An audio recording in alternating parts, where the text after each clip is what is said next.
So I've been dreading doing an update for the Note Air 3C for a little while now, and it's because I just don't have much good to say. I didn't want to fill an update with bad stuff. It just seemed counterintuitive to do that, so I was holding on, just like, some things are going to pop out at me that I like, and I'm going to have to talk about it, and, give people things to look forward to. But nothing good came up, so here's an update of a bunch of hate. I just don't have anything else good to say. My mom told me if you don't have anything good to say, just don't say anything. But I'm in the business of saying things, so here we go. How's it going, everyone? Roger here, Rants About Tech. If you're new here, welcome to the channel. Go ahead and hit that subscribe button for me. And for all the crew, let's go ahead and hit that like button for you, boy. So before we get started, let's go ahead and call out the vibes here. We got the green right here in the background. It's meant to set the tone for the jungle that I had to go through and trying to pull out any evidence of good out of this device right here. I don't mean to sound like a hater. This is not hate. It's all peace and love here. It's just nothing good. All right, so first off, let's start with the hardware. It's like the easiest thing to pick apart. The first thing I noticed from this device is the orange Boox. Now, after seeing it on the website, I didn't think much of it, to be honest with you. It was just like, oh, it's got orange in the name and stuff. Orange isn't my problem. I like orange. I prefer it in some cases. Go Orangeman. But I just don't like it on a tech device. They could have used a ton of different colors.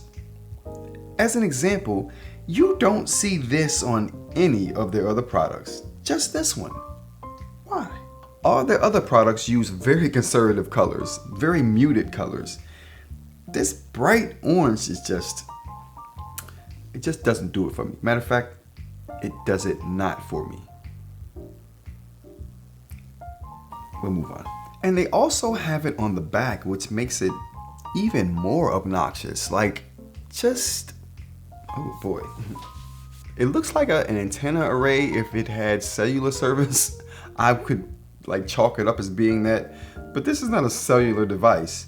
So this is just some kind of plastic embedded inside the metal backing that's bright orange.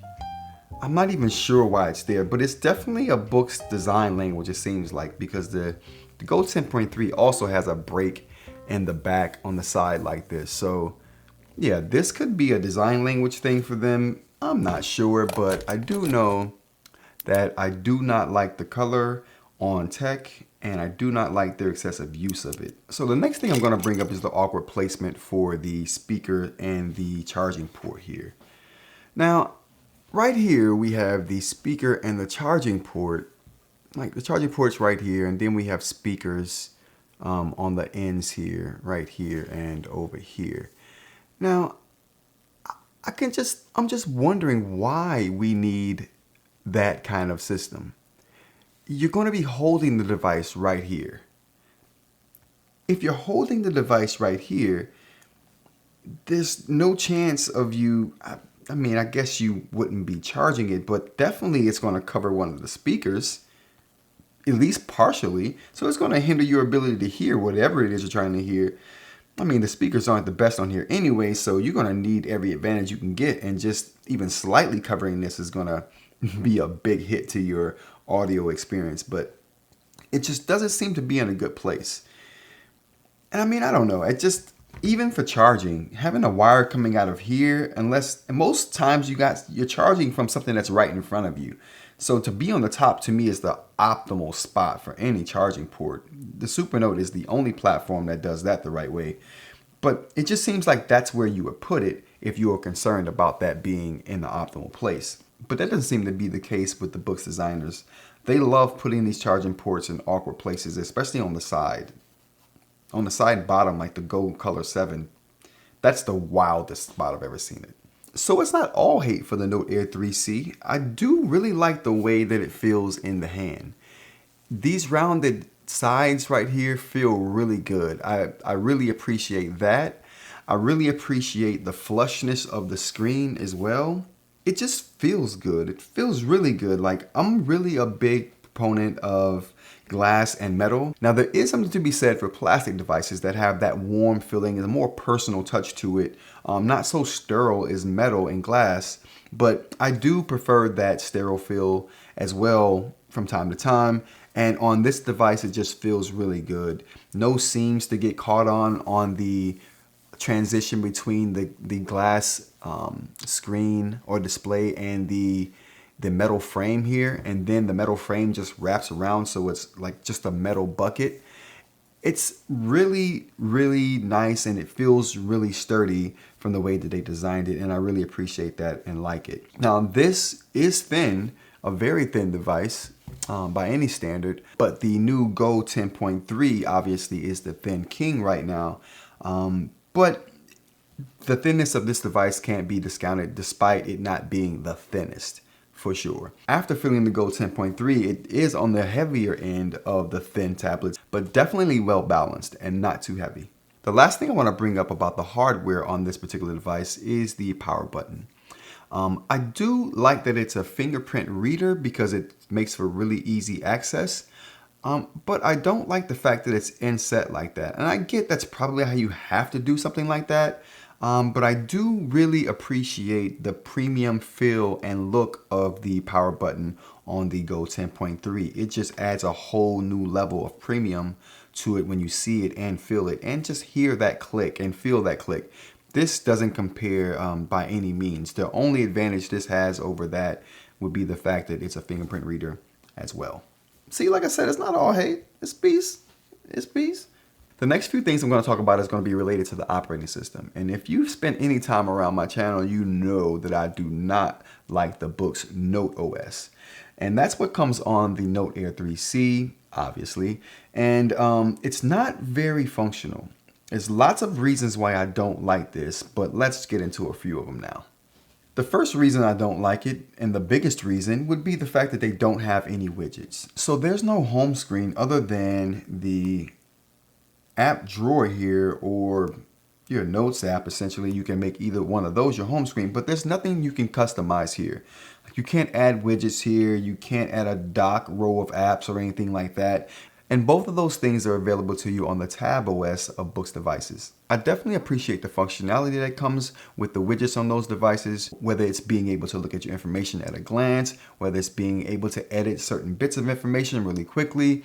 It's just a really good tool to have, especially when you're trying to build out a home page where you can get a glance of all of your information at one time. Sort of like what people are trying to do with the calendar apps.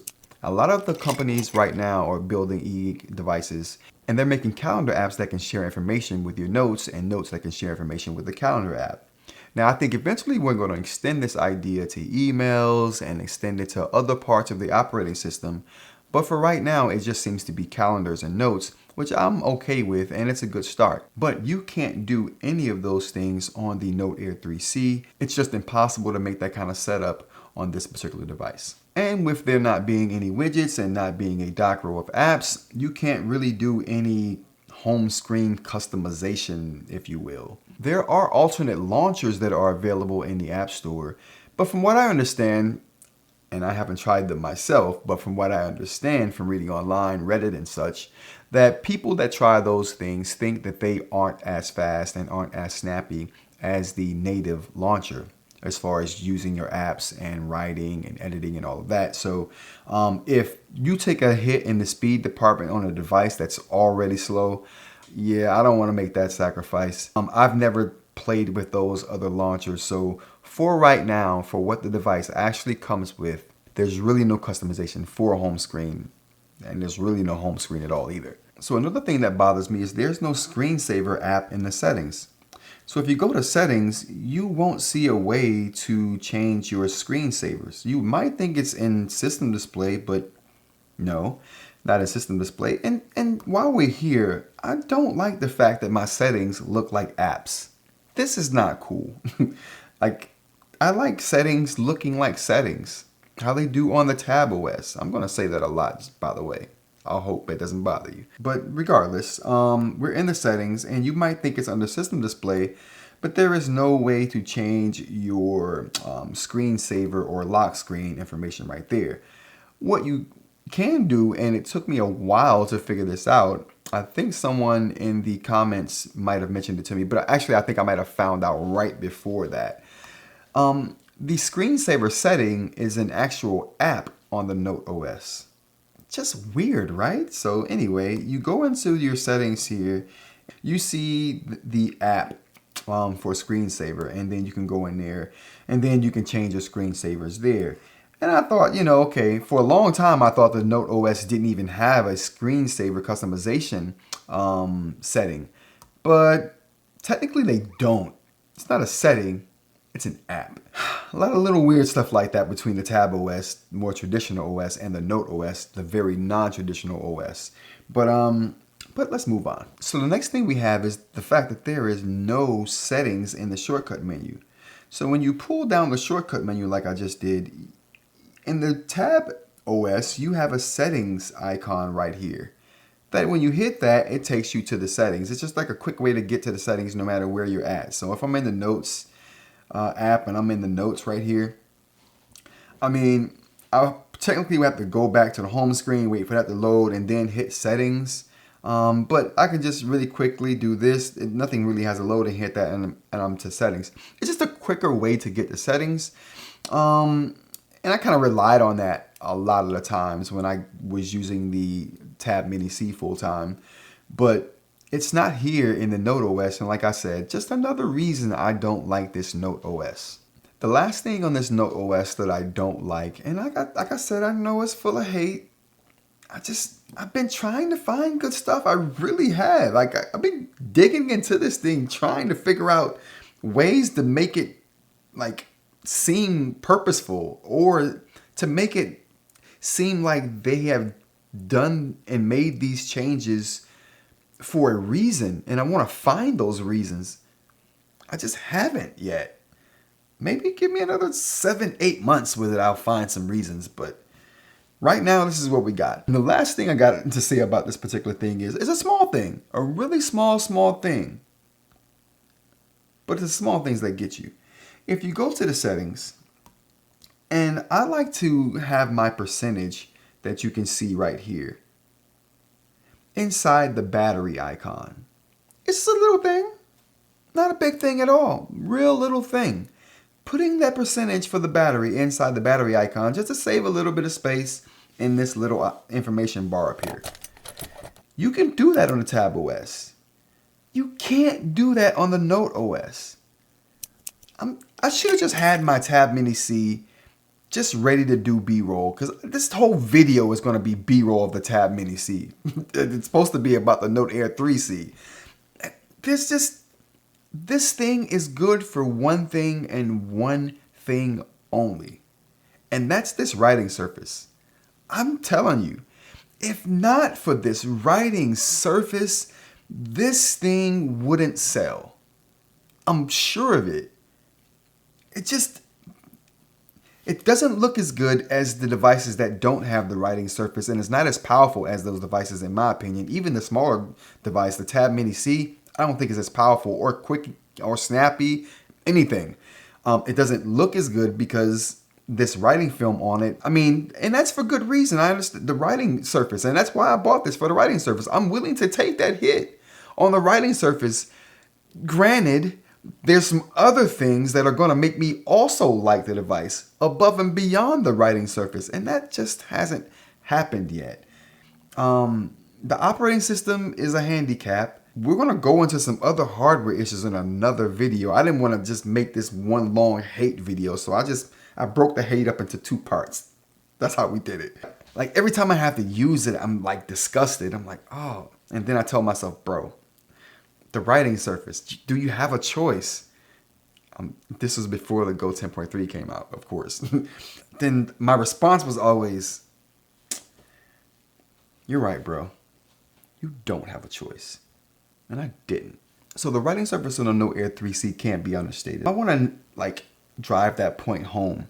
The surface on this particular device is probably the best writing surface that Boox offers. Before the Go 10.3, this was the standard for me. The Supernode writing experience is unique and it's different, and I like that as well.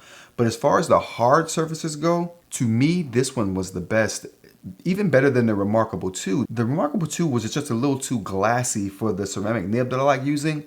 And so for that reason, I've never considered the Remarkable 2's writing surface that good. So yeah, this particular writing surface to me is very, very good and second best only to the Go 10.3 out of the hard surfaces. That's the thing here. Like, yeah, it's got color. Yeah, it's got BSR. Yeah. Color, Boox, BSR. That's like above the screen, color and Boox, BSR. There's nothing the software offers you though. And you know what? Those are pretty much hardware things. Like, software wise, this thing is severely handicapped. I won't go on any longer. All right, you guys. Thanks for watching. Like if you liked. I feel odd saying like if you liked the video that I just hated on the device the whole time, but if you got the Note Air 3C and you appreciate someone being honest about their thoughts on it, go ahead and hit that like button.